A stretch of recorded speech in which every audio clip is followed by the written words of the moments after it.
need to go into now is where we generally start the slide presentation. And this is where we start talking about our belief patterns of what we think is true and is not true.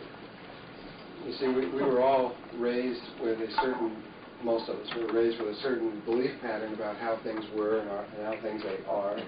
And we have certain limitations that are placed on ourselves by our parents because of what we believe is true and what is not true. As this unfolds more and more, you'll see how important your belief patterns are. And there are many, well, start another way, the history of our planet as we know it, what we get in our history books in our schools, very well may not be true. It may not even be close to the truth. Not even close. Because realize that whatever the books were written by the people that won the wars. It was always wars that shaped our history. And so whoever won that war said, well, this is what happened.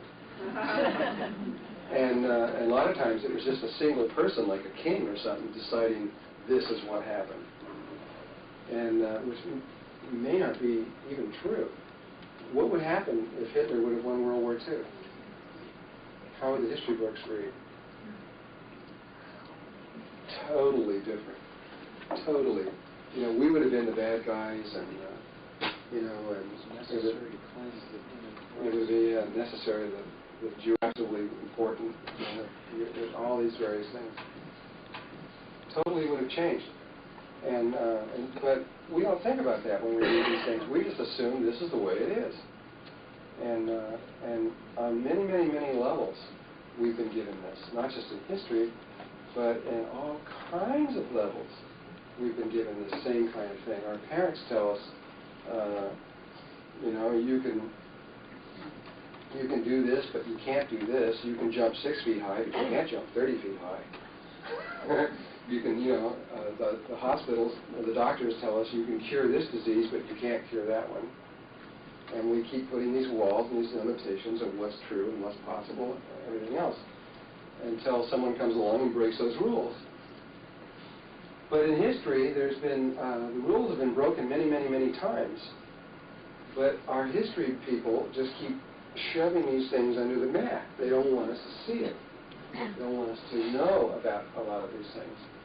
And it's only until really recently, in the last 20 years or so, that a lot of these things have been allowed to be talked about. Before that, you just couldn't even talk about them. They wouldn't let you.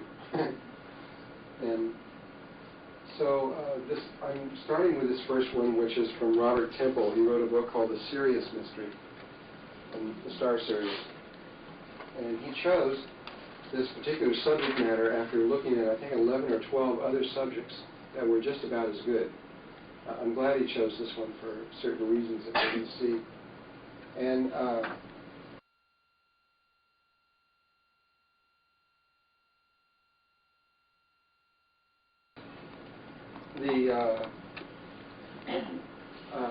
what Robert was writing about is that there was this tribe in Africa called the Dogon tribe that holds certain information that by our present-day standards of understanding, they could not have this information. It's impossible for them to have the information. Yet it's written in these caves. And it's been written in these caves for 700 years. It's all written down in these caves. And there's this one man, this one Dogon man who sits there, and he's untouchable. Nobody can ever touch him. He sits there and guards the cave. That's his whole job, his whole life. And when he's done, and they give it to this one other guy who sits there their whole life and guards his cave. And it has all these symbols and everything in it. And according to the Dogons, they talk about that there is another star, a dark star, that rotates around Sirius. Now, Sirius is the brightest star in the sky. It's a 4.6 magnitude. And if you were to look at the belt of Orion, which is 3 stars, you could go to your left about so far in the sky, and you come over to this really, really bright star, which is Sirius. If you move the other way, you'll come up to the Pleiades. And according to the Dogons, there's another star that rotates around that star. And they're very, very specific about this other star. They say that it's this very heavy matter, extremely heavy matter that the star is made out of. And that it's an old, ancient star, and that it's real little. And that it revolves around this star.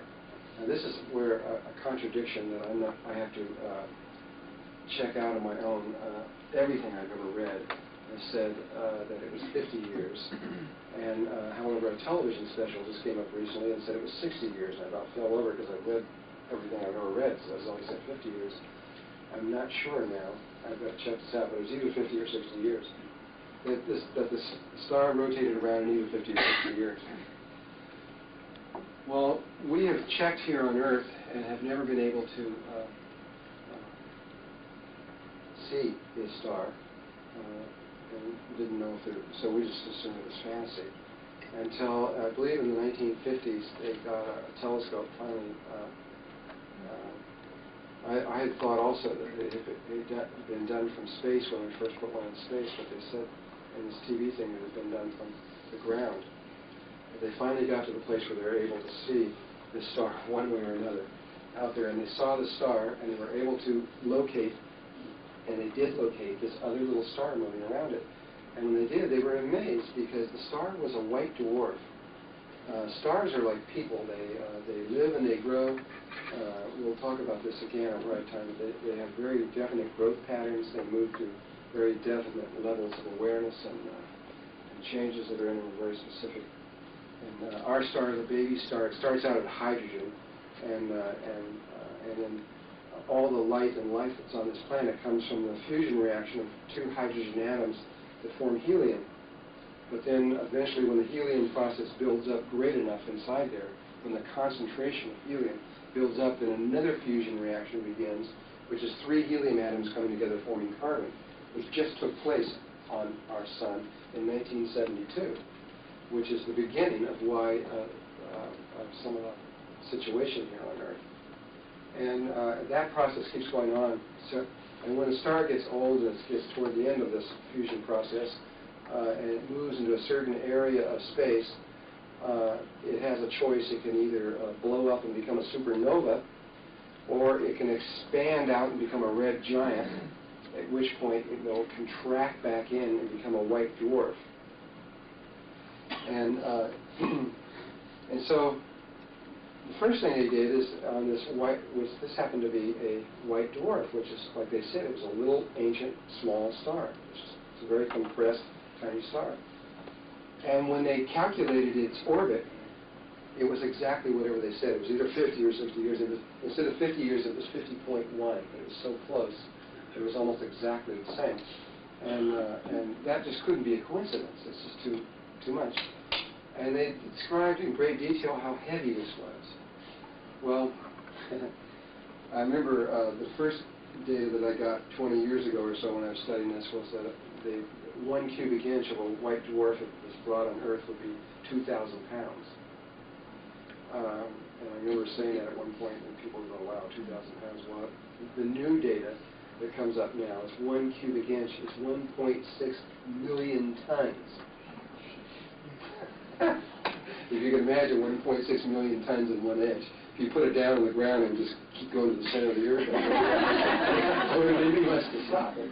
And so when they said it was heavy, they weren't kidding. It was really a heavy star.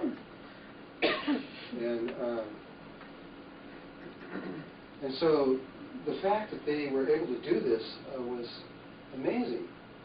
And then they held other data that is also impossible. They had great detail of the planets, what they looked like, what was on them, what the colors were as they approached them. All kinds of data that is all written down in the caves, which we didn't even know until just the last few years. As we, I can't remember Voyager or whatever it was that was going out there, as it went past some of these planets, began to realize that this data was true. So at one point, not too long ago, we sent a scientific team to these guys to ask them, how do you know this? how do you know this information? Which in a way was kind of a big mistake, because if you realize that their information is correct, then you've got to accept how they got the information, right? But that was as soon as they found that piece of information out, that's when they shoved it into the rug.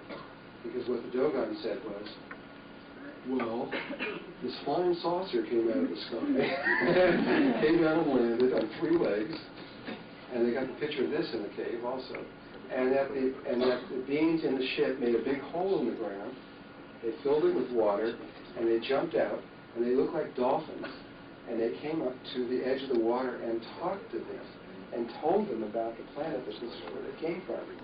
This is what they said. And the scientists just said, nah.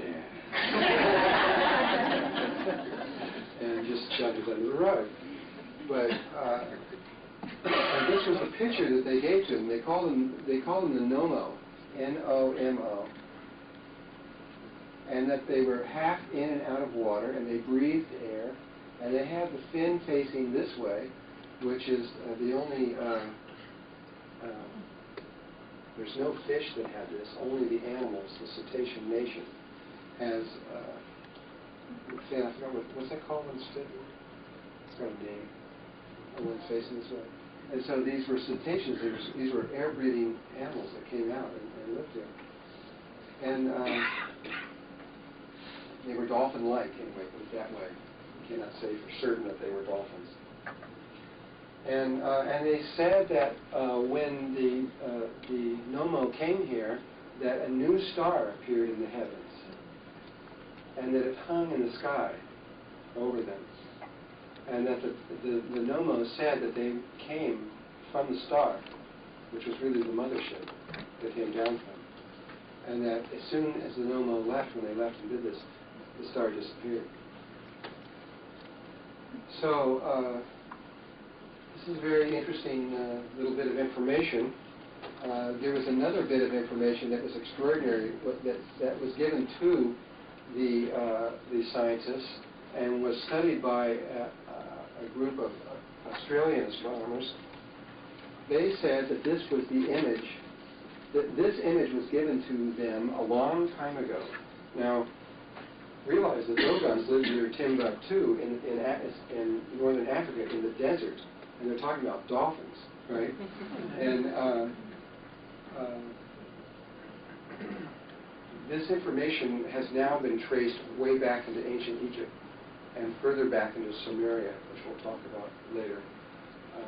This may be more ancient than what Robert Temple has up there. But anyway, this particular pattern was given to them, which they said was the view of A and B from Earth. It's now called Sirius A and Sirius B. And Sirius A, it isn't A or B, which is the little dark star, moves around Sirius A like this. It's a more complex pattern. There's a third place in space, and Sirius B moves like this, and Sirius A moves like this around it, and the two make a double helical pattern as they move through space in this complex pattern, which, according to the computers in Australia, is identical to the DNA molecule. And they found that, again, an amazing little thing. But what was real interesting is that this pattern, which is at least 700 years old, happened to be a specific time thing. In other words, when it's put into the computers, that ever-changing pattern from Earth, that this specific pattern was exactly from the year 1912 to 1990. And those are real important dates, those particular dates, especially 1912. When we talk about the Philadelphia experiment and stuff later on, that was a very important moment in our history in 1912. And so why the dolphins wanted to know exactly about this particular time, I don't know for sure, except that it is very pertinent to us. And this happened to be the time when were even aware of the pattern. We wouldn't even have known what the pattern was before, but they were giving us one earlier than that. So, just realizing this is one little bit of information showing that maybe there's something else going on in our history other than what the history books told us.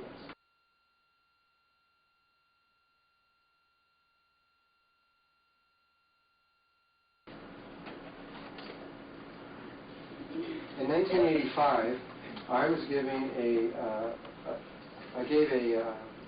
took a tour of people, a small group of people, through Peru. And we went along, one of the things we were going to do was to go along the Inca Trail, the original Inca Trail, which is about 40 miles through the jungle, 14,000 foot peaks and stuff, drops down into Machu Picchu. And the night before we were going to take, you have to take this little train out in the middle of nowhere and then leap out the windows of this train. Because they'll stop for 30 seconds to take off again. And get out of this thing, and where you begin the trip. The night before this took place, we were in a place called Cusco, which is it's a city in the shape of a puma, a cat. And we were in this very fancy hotel, a 4-star hotel. I don't remember, well, the name of it will come up here in a minute. And one of the people I was traveling with was one of these people that had been on one of the expeditions over to Dogon tribe. And he was telling me a lot of stuff about this. And he was telling me how the number 23 was so important to the Dogons, because the star Sirius dips below, from the northern hemisphere, it dips below the southern hemisphere, at least from Egypt, put it that place, on the 23rd of July, and stays down, or excuse me, it dips below a couple months earlier than that, but it rises up above the horizon on the 23rd of July. And it's called the helical rising of Sirius. At that particular moment, early in the moment, right before the sun comes up, in fact 60 seconds before the sun comes up approximately, the star Sirius rises above the horizon, and it comes up a ruby red star. And then 60 seconds later, the sun comes up directly behind that, which blocks it out. And so at that moment that the sun rises, you have, in deep space, you have the star Sirius, our sun, and the Earth in a straight line. And that was the first day of the Solstice calendar, which was the Egyptian calendar, and many other of the ancient calendars were based on the helical rising of Sirius. Why they chose that, we don't know. But as this unfolds about Sirius here in a few minutes, you'll become a pretty good idea why they chose that particular moment. Anyway, I'm sitting in Peru, feeling like I'm in Peru right now. It's getting colder in this room. Is it possible to come up at least a couple degrees or so? And we get room 23, of course.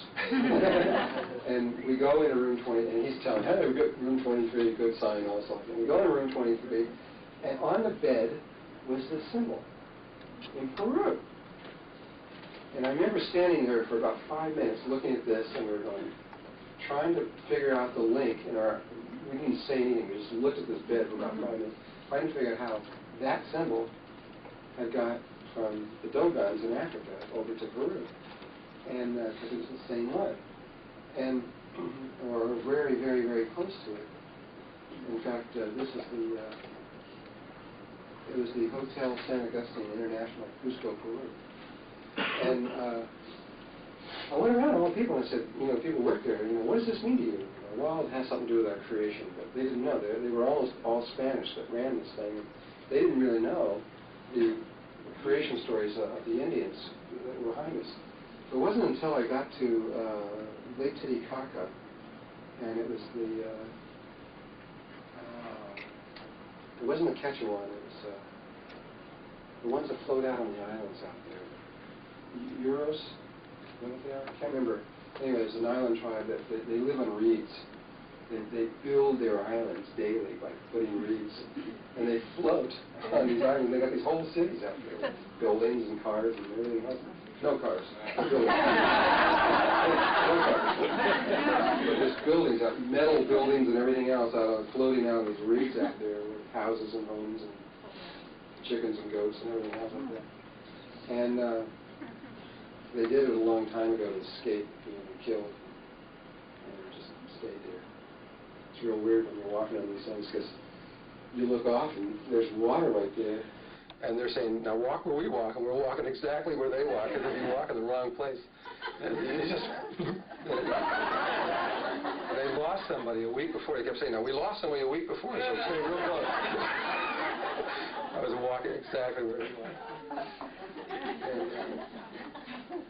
Anyway, they told us that, oh yeah, they knew what this was, and they said that was the creation symbol. And pretty soon after a while, we started talking to other Indians, and they all had the same story, pretty close. Same thing, this flying saucer came out of the sky, landed in Lake Titicaca, and these dolphin-like creatures came out, jumped out into the water, came up to the shoreline, and talked to them, and began their culture.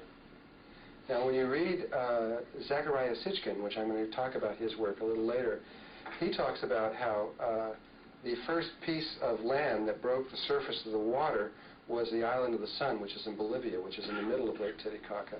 And there's a rock there, which is supposedly the point that broke the surface.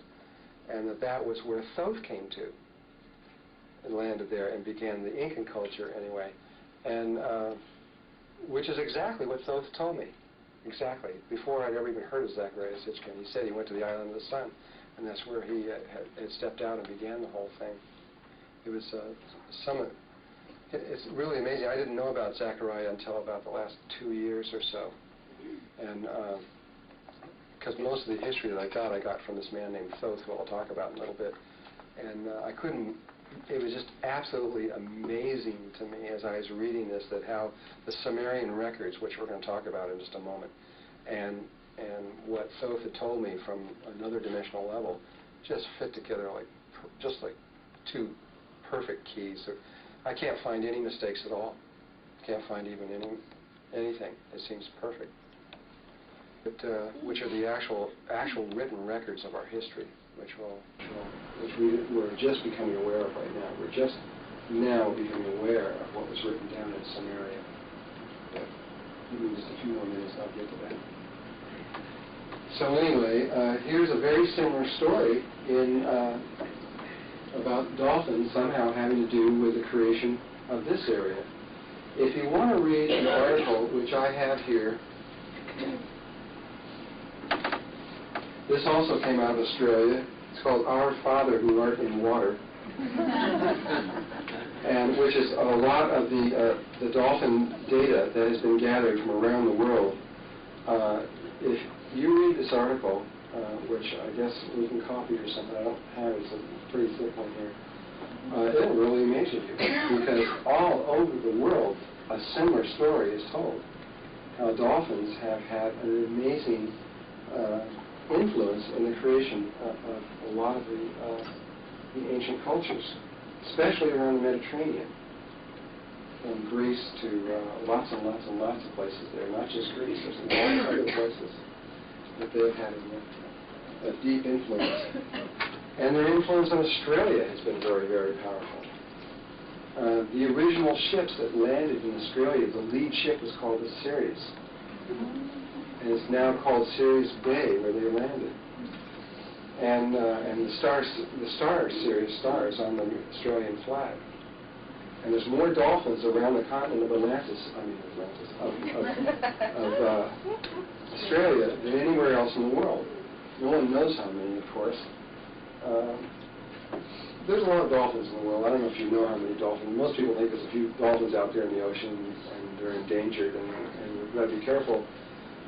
That's far from the truth. There are certain species of dolphins that are endangered, like the pink dolphins of the Amazon River, and there's a few other ones that are endangered. But by and large, we've got, what, 5.5 billion people in the world, That's nothing compared to the dolphins. There's 7 dolphins minimum for every person. There's at least 35 billion dolphins in the waters. That's a conservative estimate, and there may be as many as 50 billion dolphins in the waters. It's incredible. And they're a race of beings from another place as we unfold here. And they're on a level of consciousness so far beyond where we're at now that we can't hardly talk about it. Anyway, I will talk about it.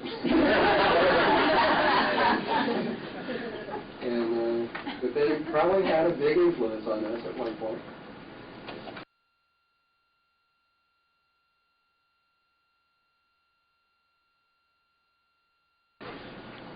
I'm going to change the subject a little bit here and go to, this is out of the Clarion Call magazine, Mathematics and the Spiritual Dimensions by David Osborne. I don't know if David was the one who first came up with this or not, but he was the one that reported it. The Sanskrit language has been around a long time. It's one of the oldest languages in the world, so we're talking about going about maybe close to 6,000 years old. And for a long time, well, there were a lot of these little poems that were in the Sanskrit language, and eventually at one point they translated the language, and when they interpreted the poems, they believed that that was it, that they had finished their job, that once they had interpreted the poems, that was all there was to the poems, until recently. And I guess this has been maybe, I don't know, I guess 4 or 5 years ago. They discovered that the Sanskrit had numerical value to the various sounds. Again, remember Ka was spirit, and Ka happens to be either 0 or 1. But you have all these different sounds that are possible in there, and there is a numerical value associated with each one of these sounds. And in this particular poem, and they're unfolding this now in all of them, I guess, they took the various sounds and put the numerical value to them. Now, I don't know how they figured out the numerical value. Don't ask me that. You'll have to go back and research their things. But when they did that on here, they found something that was rather amazing. They found pi for 32 digits of accuracy. Now, these are supposedly hairy barbarians back there, who were just emerging out of the nothingness from our present-day thinking. How could they possibly create accuracy of 32 digits? This is it right here. Only there's no decimal point, so it's really pi over 10. So they don't know where the decimal point is. But to that kind of perfection, could not be a coincidence. Impossible. The coincidence, if that was a coincidence, that would even be more ridiculous. And yet, there's proof that they had the ability to do that, right back from the very, very beginning. Well, there's way back there in the beginning, there was all kinds of things that archaeologists and people who study these things really don't understand. At least most of them don't really know how it's even possible. The Sumerian culture, just in approximately 3800 BC, just appeared out of nowhere with a full language and a full spectrum of knowledge, some of which that we're just regaining right now. For one thing, they knew the precession of the equinoxes. They knew that, which is the precession of the equinoxes is that there's a, if this was the axis of the Earth, there's a wobble in that axis. And if you were to look at that tip, it forms an elliptical pattern, and it takes a little less than 26,000 years for that thing to go around. It's about 20, depends on who you talk to, 25,900 roughly years, 950, some people say. Some people say 850. But a little less than 26,000 years to go around one time. They knew it exactly. It's been calculated by astronomers that it would take 2,160 years minimum to even know that you were in a wobble. So, if the culture started in 3800 BC, and they knew that in 3800 BC, and there was nothing before that, no writing, no nothing, then how did they know that we were in a precession of the equinoxes when it takes 2,160 years of continual, constant, every day and night observation to be able to come up with that? They had written the Sumerians had written on their walls the entire solar system, the whole solar system, all the way out to Neptune, Plato, all of them, all the way out there, in their very exact sizes and everything, and shapes, on the wall. They had written in crude form on these round clay tablets, which they now have over 100,000 of these clay tablets out, and they're madly trying to get them all interpreted and written out and what they mean. And what's unfolding is a whole new history beyond our. It's almost Star Trek. What's coming out of that? It's amazing what's coming out of this. It's hard to accept, but I'm going to go into it anyway. Because it is history, it's archaeology. This is what our ancient people are telling us, the oldest people that we know. This is what they are saying is happening, which is totally different than what we've been told. And they had the planets described in detail, in absolute detail of what it looks like to approach them from space. And I mean, so much so that when we were passing past the further one, Neptune, etc., going past those, Zecharia Sitchin, from reading the records, was able to tell NASA what they were going to find before they got there. And he was 100% accurate, telling them the exact colors and nature of the planets before they ever even arrived there. And he purposely, publicly did it, because he was just reading the records. And he did it beforehand so that they couldn't say, well, you knew, because he did it before we knew, before we got there, and he was absolutely accurate in that. And all he did was just read out the records. So how could they have known all these things? Somebody's not telling us the truth here. Something is, something just isn't right.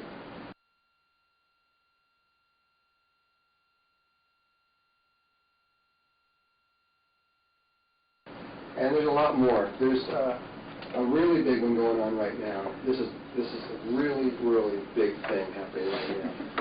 And it has to do with the Sphinx in Egypt. There's a man named John Anthony West. I really support his work. I highly recommend you listen carefully to everything he has to say right now, because he's changing the face of history. And he's already done it. It's just now a matter of throwing out the books and starting over again. We don't have any choice anymore. He happened to notice, he wasn't the first person to notice this, by the way. The first person was Swallow de Lubitz, a long time ago. Noticed that the Sphinx had incredible wear patterns on it. These wear patterns were as much as 12 feet deep. And it was Swallow de Lubitz who noticed, by looking at them, that this sits in the desert here. And what's the Gobi Desert? Is that what it is? Sahara Desert. And the Sahara Desert is at least 7,000 years old. That's been determined in geology. And the wear patterns, however, that are on there appear to be made by water, not by sand and wind, which is the only erosion factors that are in a desert. But they appear to be made by water, and it was Swallow de Lubitz who stated this a long time ago, 30, 40 years ago, whenever it was. And there's been other archaeologists who have come up, like John Anthony West, who could also see this and say, because they're putting this thing at what did they date this at? 2600 BC, I think. They put it in the 4th dynasty, Cheops. roughly, somewhere around back in there. And there were many buildings that were made at the same time by Cheops. And when you go to those buildings which were supposedly made at the exact same moment these were made, you look at them and they look like they're brand new. There's hardly any wear on them at all. You come to this and it's like, wow, this is incredible. And so nobody would listen to this. Nobody would for many years, nobody would listen to Swallow Lubis, no one would listen to John Anthony West, and other people, I'm sure, who have looked at this and thought the same thing. This is very, very old. And finally, John got this geologist, Robert Schoch, I think is his name, out of the United States, to take the time to go over there and look at it.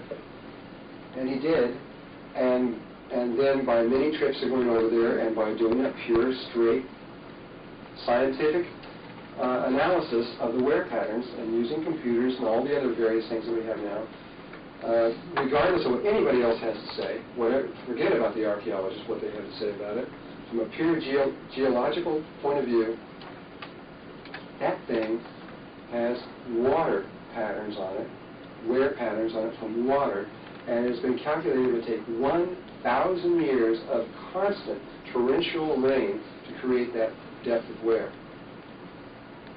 Which means that this is a lot older. It had to go back before the desert. That puts it back 7,000 years old.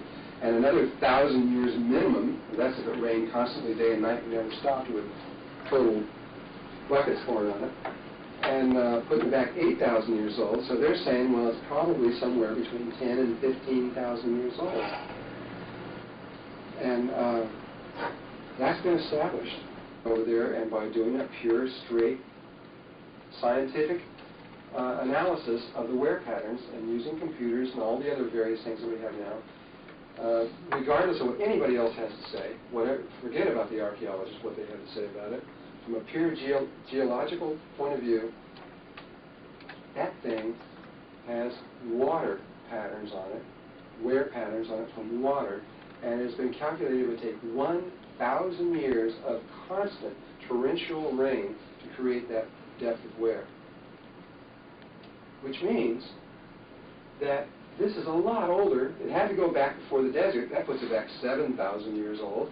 And another 1,000 years minimum, that's if it rained constantly day and night and never stopped with total buckets pouring on it. And putting it back 8,000 years old. So they're saying, well, it's probably somewhere between 10 and 15,000 years old. And that's been established. And they have tried, scientific community has, they've been huge, I've got all the paperwork here, you can look at it. That happened, I think, in 1990, 1991, they had scientific community came together and investigated all of his work and looked at it. Other people have gone over there. At this point, they just shrugged their shoulders and said, it's true, it's got to be true. This has got to be at least 10,000 years old. Well, according to everything that we know, the Sumerian culture began in 3800 BC. Before that, nothing. No writing, no culture, no nothing. Just hairy barbarians wandering around in the trees. And hitting each other over the head with clubs, and all of a sudden, bingo, here's this amazing culture that appears out of nowhere. And so if there was nothing before 3800 BC, which is what all your history books are going to tell you, then, and that's 10,000 years old minimum, who did it? Obviously, this is a great dilemma for historians. And the books have to be rewritten. And now they're going to have to take Plato a little serious. It's even been talked about in the United Nations. They're going to have to take him a little serious because he referred to this place called Atlantis, where there was another culture long before him. And no one ever took it seriously. Now they've got to take that seriously. They've got to start investigating to find out who was there, because this is the largest culture in the world, and it required somebody a little bit more. primitive people doing, one line.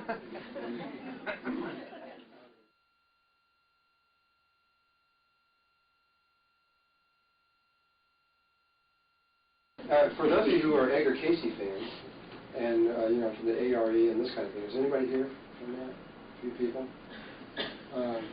Edgar Cayce talked about the halls of records and how that someday these records would be opened, and that they would prove that there had been cultures, vast cultures on the earth, way beyond our imagination right now. No, not beyond our imagination. They're still third dimensional, we can imagine it, but beyond our belief almost. And that have lived on Earth going back 5.5 million years. And according to Thoth, who is the person we'll talk about, we actually have cultures on this planet going back 500 million years. Way, way, way, way beyond where we're at now. This is nothing compared to where we've been before. But with no traces, or almost no traces left, which will explain why there's no traces right now. And then according to Cayce, this would be the key that would open up the halls. You see, and the halls are where these physical records are that can be carbon dated and even further in other ways to date back to prove that these things are ancient. And also, you can still use them, and they can do things that we can hardly believe, which will prove that they were vast sciences way back in there.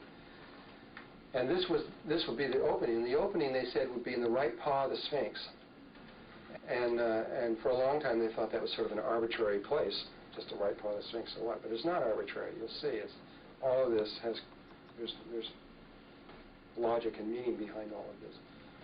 And well, the records are not held just on physical objects. The records are held on many dimensional levels surrounding this. So I find it very appropriate that even though books like what Robert wrote and a lot of other things, and there's lots of other things, you could keep going on this for a long time, there's a lot of other stuff that has come up that has challenged the belief systems of the history, that this happens to be the object that actually cracked the egg. It was this one that did it. Not any of these other things. That. And it was in 1990 when that began, which that Thoth said, I'm not sure if Edgar Cayce said it or not, Thoth said that 1990 would be the year that the halls would begin to open. And again, 1990 was the year that the Dogon put the final point on.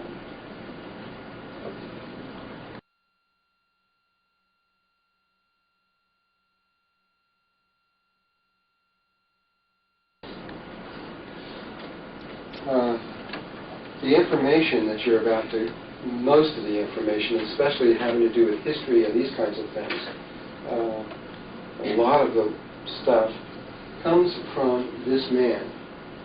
Now, the things that I'm about to tell you are fantastic by normal ways of thinking. Again, you'll have to see for yourself if what I'm saying is true or not. But this is hieroglyphics here. It's written on papyrus paper, which is supposedly the first paper. He was the person, according to Egypt, that introduced writing to the world. Egypt supposedly started approximately 500 years later. It's not true. It started simultaneously with Sumeria, and that'll eventually be proven here real soon. But right now, and I'll explain why there's this 500-year difference at the right moment. But both Sumeria and Egypt started at the same time, but they were started from two different sources. One was called Mommy, and the other was called Daddy.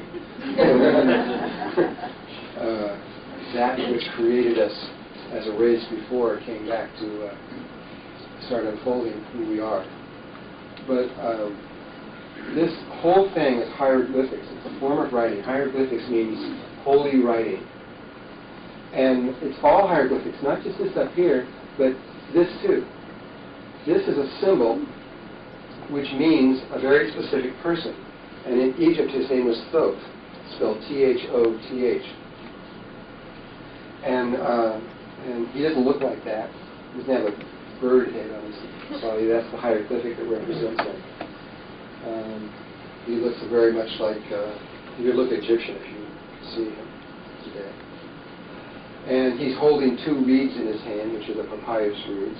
And he's holding an ankh in his hand, which is one of these, which is a symbol that represents eternal life. In any of the hieroglyphics, when a man is holding that or a woman is holding that, it means they've reached immortality. They're no longer ever going to die.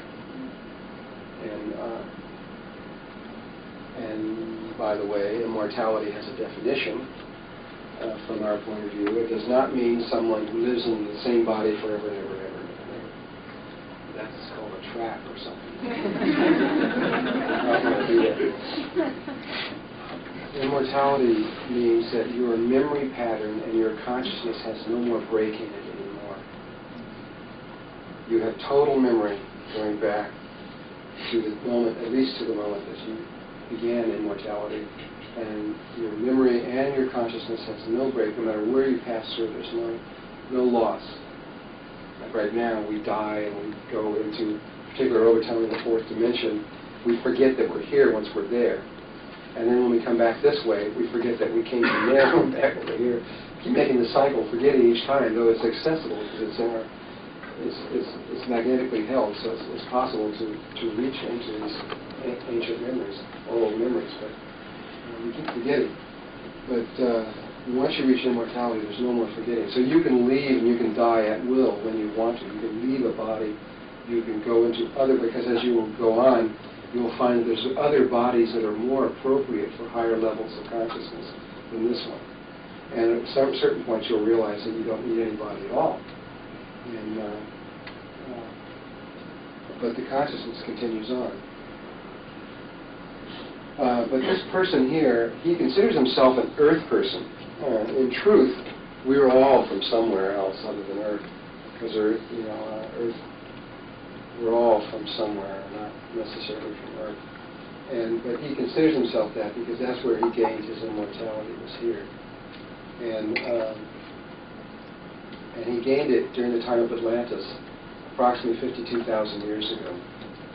He has remained in the same body for 52,000 years and has walked on Earth for 52,000 years, walking around. And he could have left here and gone on with one of the past cycles if he really wanted to.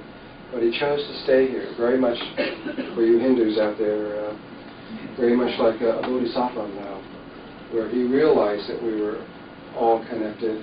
And he decided to stay back, even though he could go on and be a teacher and to help the lower aspect come up. And he just left, though. His part of it did, anyway.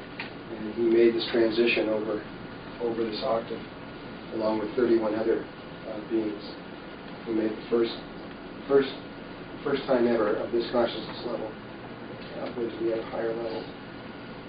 And so anyway, a lot of this is going to be coming from this one particular person. A great deal, of about 50% of that is coming from there. And when I got here, one of the first things I did was connect with him. And then at the right time, when I needed to know the histories of the Earth, he gave me the histories. Because he had such a long memory. And his mom is 200,000 years old. She's still walking around also on the Earth. And so he has a long memory pattern going back pretty much to the beginning. Though he says that something happened 5.5 million years ago that was really big and could never explain to me exactly what it was, or I couldn't understand what it was. And something big time hit the Earth, because we can't get through to the ancient memories before that. And I don't understand, from my little point of view where I am right now, I don't understand how that's possible.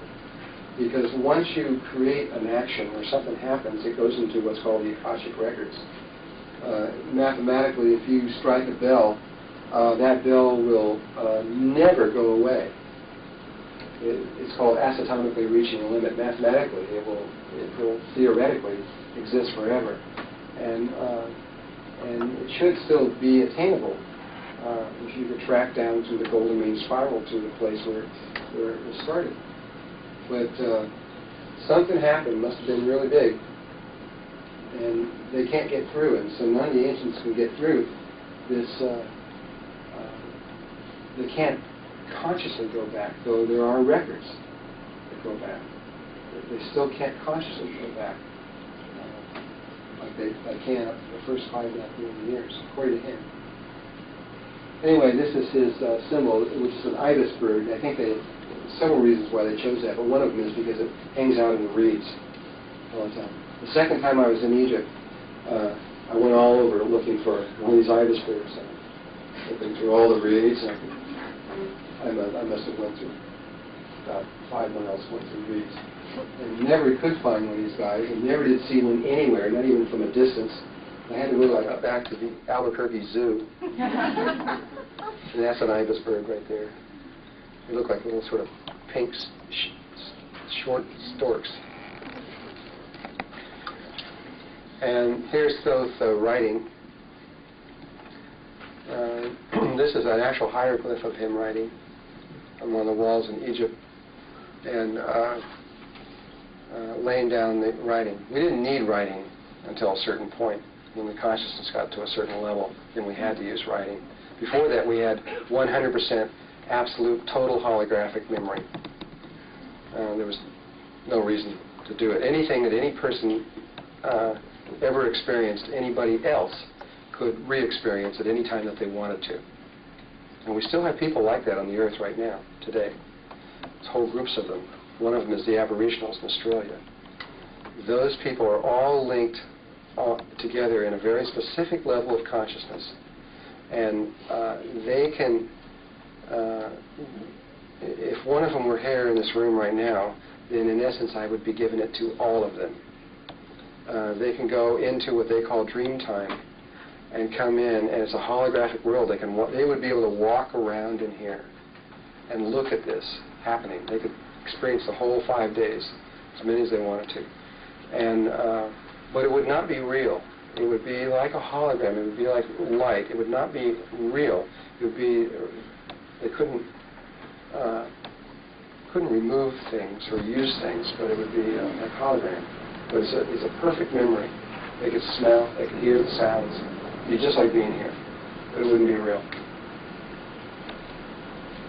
So we obviously didn't need writing when you got that kind of memory. It was only when we jumped up to the next level of consciousness, which is where we are now, which is a stepping stone from one unity consciousness, which is the first one, to the next unity consciousness, which we call Christ consciousness. Now, both of those also have unity consciousness, only Christ consciousness is memory. Memory is the key to all of this. The memory of the Christ consciousness body is much greater.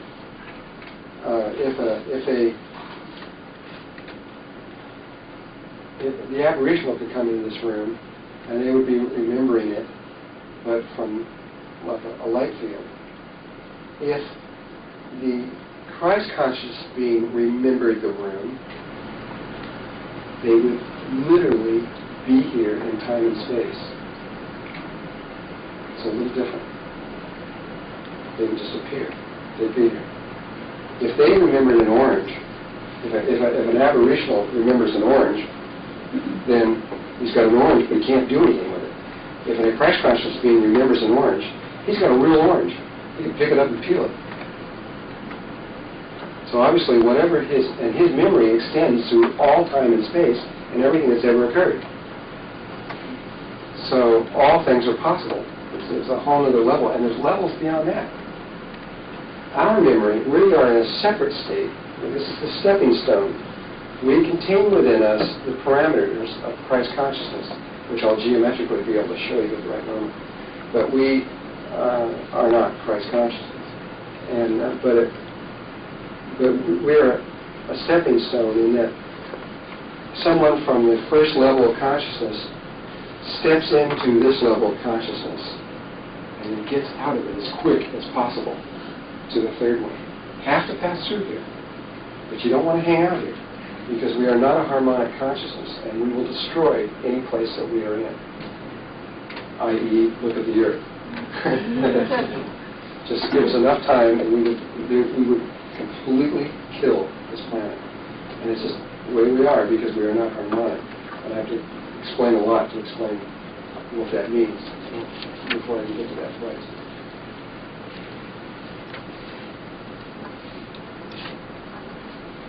And writing is the key. That's how you take someone from the first level of consciousness and get them out into the second level. You introduce writing where they no longer access memory directly from within themselves, but they have to go through a symbol or a word or a color or a form or a shape, which is how our memory is. We have to access something. We can't even remember something unless we check. Our eyes have to move at very specific angles, even to remember things, which is connected to shape and form. And we don't have that ability. And as soon as you do that, then that is part of. There's something else that changes, which is the breathing pattern itself. And we result in this separate state that we see now, where we see ourselves in a body, and everything out there feels to be separate from us. And we think that we could have thoughts and feelings, and that somehow it doesn't affect anything out there, which is illusion. It isn't true at all. Because our thoughts and our feelings dramatically affect what's out there. But anyway, a lot of these things I'm just lightly touching on. I'm going to go over later in detail. So writing was the key in all of this.